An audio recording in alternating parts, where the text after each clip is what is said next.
আসসালামু আলাইকুম, বিসমিল্লাহির রহমানির রহিম। সবাইকে স্বাগতম আমার চ্যানেলে। শুভ সকাল। রান্নাঘরে চলে আসলাম। আজকে পান্তা ভাত খাবো। ডালটা ফ্রিজে ছিল, বের করে রেখেছি। ডালের বড়া ভাজবো আর উস্তা ভাজি করব। উস্তা ভাজিটা বসিয়ে দেই আর দুধটা একটু জাল দিয়ে নিতেছি। সকালে দুধওয়ালা ভাই দুধ দিয়ে গেল, ফ্রিজে রেখে দিলাম, বাকিটু জাল দিয়ে নিলাম। তারপরে এই যে শুকনো মরিচটা ভাজা হয়েছে, উস্তা ভাজিটা দিই, উস্তা না সরি করল্লা ভাজি। উস্তা তো ছোটো ছোটো আর করল্লাটা হয় বড় বড়। সেই করল্লা ভাজি ছিল, অর্ধেক করলা ছিল, তাই পান্তা ভাত দিয়ে খাওয়ার জন্য ভাজিটা করে নিলাম। ভাজিটা বসিয়ে দিলাম, সাথে একটু লবণ দিব, পেঁয়াজ কাঁচামরিচ তো দেওয়া আছে। আস্তে আস্তে ভাজিটা হোক।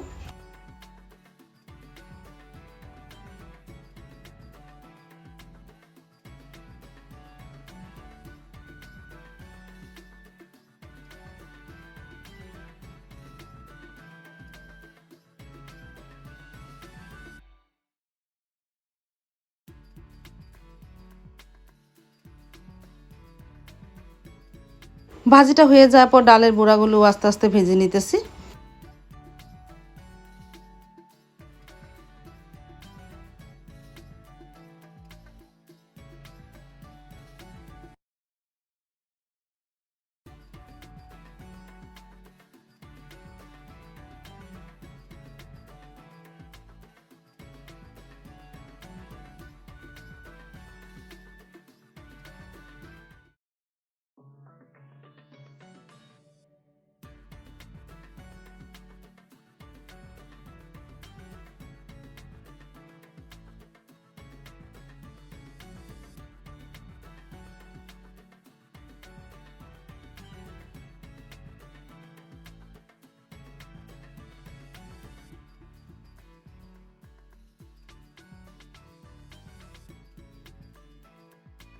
আর এদিকে সকালের নাস্তায় তৈরি ডালের বড়া, করলা ভাজি আর পান্তা ভাত। যেই গরম পড়েছে, সকালে পান্তা ভাতটা খেলে খুবই ভালো লাগবে, পেটটাও ঠান্ডা ঠান্ডা থাকবে।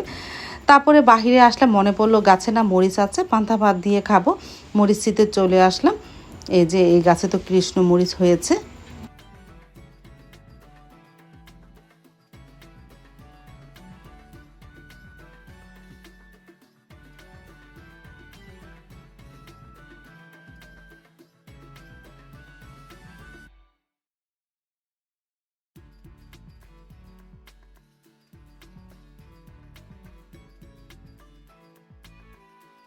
তারপর তো নাস্তাটা ড্রয়িং রুমে নিয়ে চলে আসলাম। আমি আর সাইদুল্লাহ বাবা খেয়ে নেব। আর বড় মেয়ে তো বলতেছে ও তো কিছুই খায় না। সকালে টুকিটাকি কিছু বিস্কিট টিস্কিট খেয়ে ও যায় পরীক্ষা। আজকে তো সাবার শেষ পরীক্ষা, আজকে পরীক্ষা দিতে যাবে। আমি আর সাইদুল্লাহ বাবা খেয়ে নিলাম। আর সারামণি তো এখন তুরিও আসেনি, ও তো সকালে প্রাইভেট পড়তে যায়, আস্তে আস্তে প্রায় 9:30 9:15 বেজে যায়। আমি আর সাইদুল্লাহ বাবা সকালে নাস্তা খেয়ে নিলাম আলহামদুলিল্লাহ। আর মরিচগুলি তো অনেক ঝাল, আমার কাছে ভালোই লেগেছে পান্তা ভাত দিয়ে খেতে। এর আগেও তো আমি খেয়েছিলাম।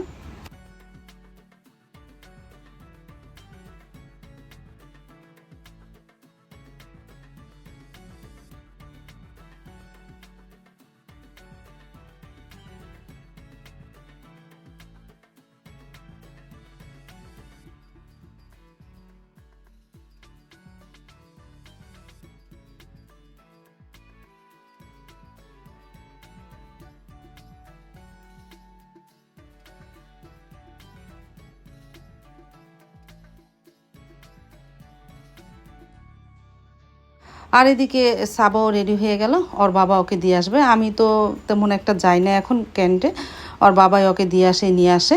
তারপরে এই যে অটোতে করে চলে গেল পরীক্ষা দিতে।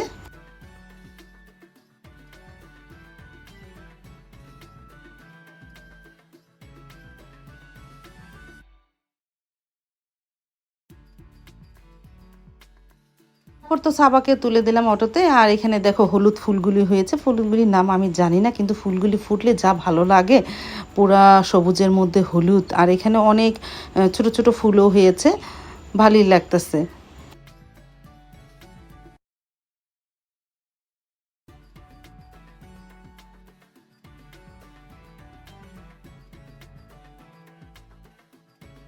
এখানে আরেকটা গাছও হয়েছে, লজ্জাপতি গাছ, এখানে দানা এসে হয়েছে। এই যে লজ্জাপতি গাছ।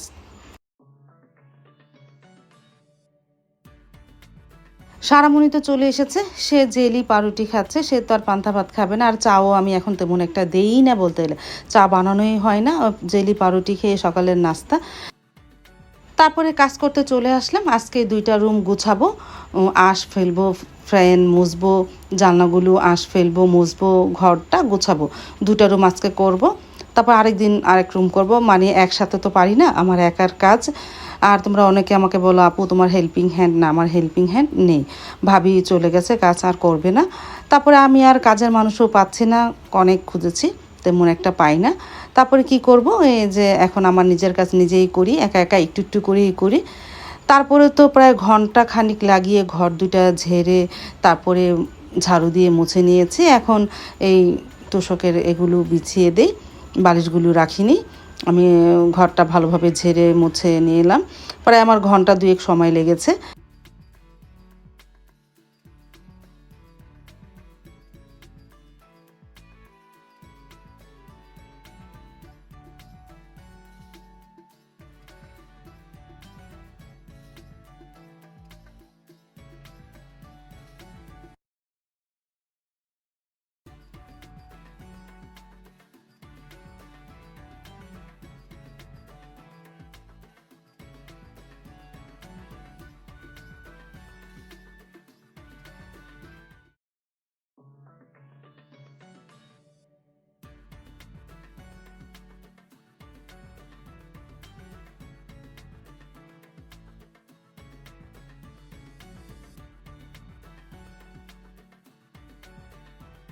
তারপর তো চলে আসলাম রান্নাঘরে, ইলিশ মাছ বের করে রেখেছিলাম, অনেক দিন পর ইলিশ মাছ এলো, আমার অনেক ইলিশ মাছ খেতে ইচ্ছে করতেছিল।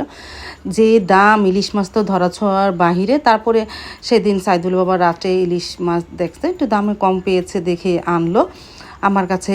মানে কি বলবো, অনেক দিন পর ইলিশ মাছটা দেখে এত খুশি লাগলো, অনেক দিন পর ইলিশ মাছ খাবো আজকে। তারপরে সেটাকে বের করে রেখেছিলাম, এখন নরম হয়েছে, আঁশটা তুলে এখন কেটে নিলাম। কেটে হালকা একটু লবণ মেখে রেখে দেবো, দুপুরে রান্না করবো, আরও ঘন্টাখানিক পরে রান্না করব।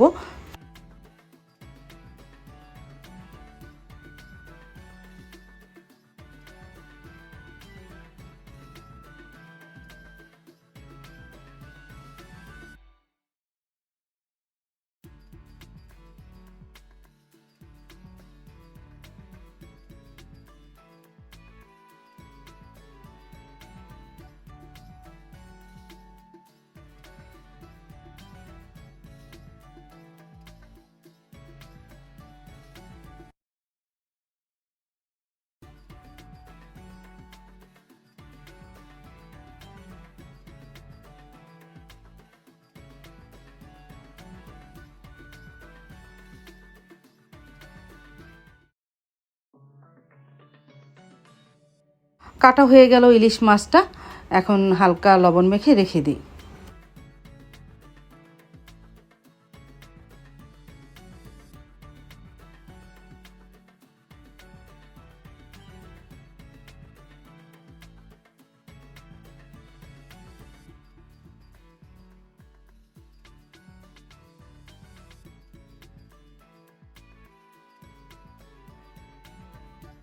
তারপরে তো সাইদুল বাবা তালের শাঁস কিনে পাঠালো রিসকলার সাথে, বলতেছে তালের শাঁস মানে আমার খুব পছন্দ তালের শাঁসটা, বলতেছে তাহলে পাঠিয়ে দেই। পাঠিয়ে দিল, একটু শক্ত শক্ত কিন্তু অত শক্ত না, ভালোই লেগেছে। সারামণি তো তালের শাঁস আনলে ওই তালের শাঁসের আঁশটা তুলে মানে উপরে চোখলাটা ফেলে দেয়, আমরা খাই। আর এই যে বিড়াল ছানাটা দেখো কিভাবে শুয়ে আছে, কি করবো আর, যে গরম বাহিরে কি ওরা আর থাকতে পারে। তারপরে দেখো শুয়ে আছে। তারপরে ওকেও দিলাম তালের শাঁস খেতে, যে একটু খাও। তারপরে ও একটু তালের শাঁস খেলো, দেখো এই যে।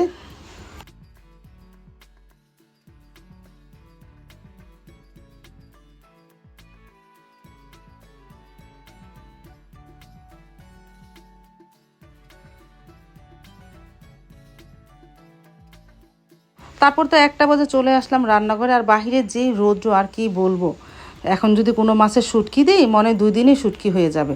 ফ্রিজ থেকে কচু বের করলাম, ইলিশ মাছের মাথা দিয়ে কচু রান্না করব, ইলিশ মাছ ভুনা করব। আর একটা আনারস বের করলাম, যে গরম, মনে করলাম যে সাইদুলের বাবা সাবা আসলে ওদের কেটে দিবে নিয়ে খেয়ে নিবে না। আমি ভাতটা বসিয়ে দিলাম। আর পাশের চুলায় সেই শাল ছিল, শালটা একটু গরম করে নিতেছে, গতকালকের মুরগির শাল।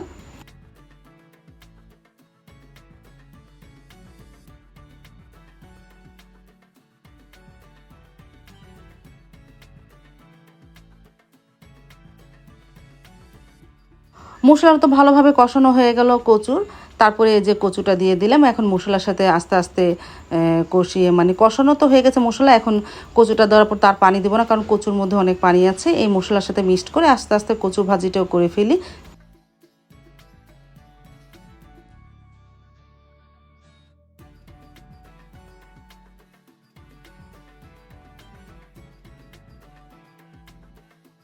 তারপর তো আস্তে আস্তে কচু ভাজিটাও করে ফেলেছি, ভাতটাও ঠিকা দিলাম। এখন মাছটা ভুনা করি। আমি মশলা কষিয়ে নিয়েছি, আজকে মেখে ঝুঁকে বসাইনি, আর হালকা মশলা দিয়ে মশলাটাকে কষিয়েছি পেঁয়াজ দিয়ে। এখন মাছটা দিয়ে এখন হালকা একটু নাড়াচাড়া দিয়ে পানি দিয়ে দিব, আস্তে আস্তে জালে ভুনা করি।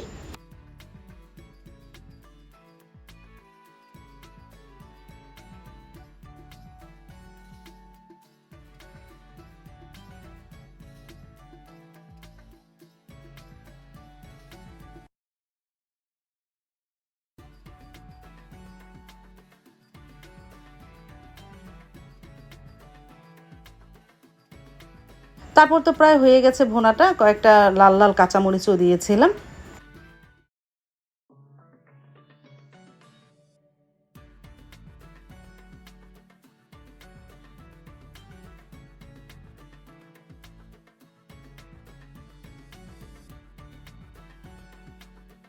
হয়ে গেল দুপুরের রান্না, লেবু, কচু ভাজি, ইলিশ মাছ ভুনা আর ভাত। মাশাল্লাহ, ইলিশ মাছের কালারটা কতটা সুন্দর এসেছে।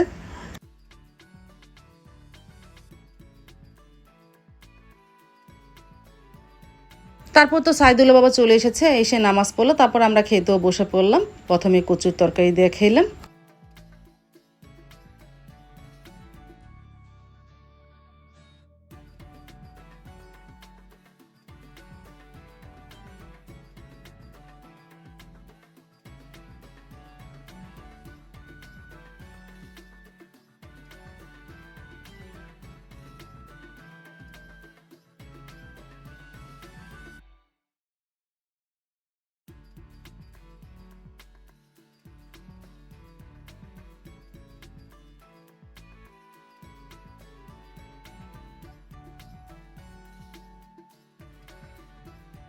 তারপর তো নিয়ে নিলাম ইলিশ মাছ। আলহামদুলিল্লাহ, ইলিশ মাছটা যে কী স্বাদ ছিল আর কি বলবো, অনেক মজা ছিল ইলিশ মাছটা।